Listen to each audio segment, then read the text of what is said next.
বন্ধুরা আমি বাবুকে স্কুলে নিয়ে গেছিলাম সকাল থেকে, সেই জন্য সকালে কাজ দেখানো হয়নি। তো যাই হোক বন্ধুরা, দেখো আমি সবজি কাটতে বসে গেছি স্কুল থেকে আসে নিয়ে। তো ছোট্ট সবজিটা কেটে নিই, তারপরে গিয়ে রান্নাটা করব। তো সবজি হবে, বেগুন হবে, আর পটলের সবজি হবে, কিনুরি ভাজা হবে, আর ডাল হবে। তো চলো ঝটপট আমি সবজিটা কেটে রান্নাটা করে নিই। তো দেখো ওদিকে আমি রান্না বসিয়ে দিয়েছি আর চলে এসেছি কাপড় মেলতে।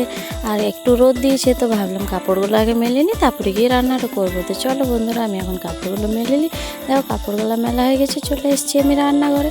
তো দেখো রান্না করছি, আর তেলের মধ্যে দিয়ে দিলাম শুকনো লঙ্কা, 5 ফোড়ন। আর এখানে আমি বেগুনের যে সবজিটা ছিল সেটা আজকে সিদ্ধ করে রান্না করছি। তো যাই হোক দেখো আমি সিদ্ধ করে রান্নাটা করে নিলাম। চলো রান্নাটা হয়ে যাক, তারপর তোমাদের সঙ্গে দেখাচ্ছি যে কী কী রান্না হলো। তো দেখো আর আলু মাখাও হয়েছে। তো তোমাদেরকে তো বললাম আগে যে কী কী রান্না হয়েছে। তো দেখো এইসব রান্না হয়েছিল। তারপরে দেখো বৃষ্টি পড়তে শুরু হয়েছে, বৃষ্টিটা একবার করে পড়ছে আর একবার করে বন্ধ হচ্ছে। তো যাই হোক দেখো বৃষ্টিটা থামলো, তারপরে চলে এলাম আমি আবার বাসনগুলো ধুতে। চলো বন্ধুরা বাসনগুলো ধুয়ে নিই। আর আজকে সকাল থেকে তো আমি ভিডিও দিতে বেশি পাচ্ছি না, কারণ বৃষ্টি পড়ছে, বাবুকে নিয়ে স্কুলে যাচ্ছি সেই জন্য। তো দেখো এখন বাজে 4টা। তো 4টার সময় আমি চলে এলাম। দেখো চা বস করালাম, চা হয়ে গেছে, এখন চাটা আমি ঢেলে নেবো।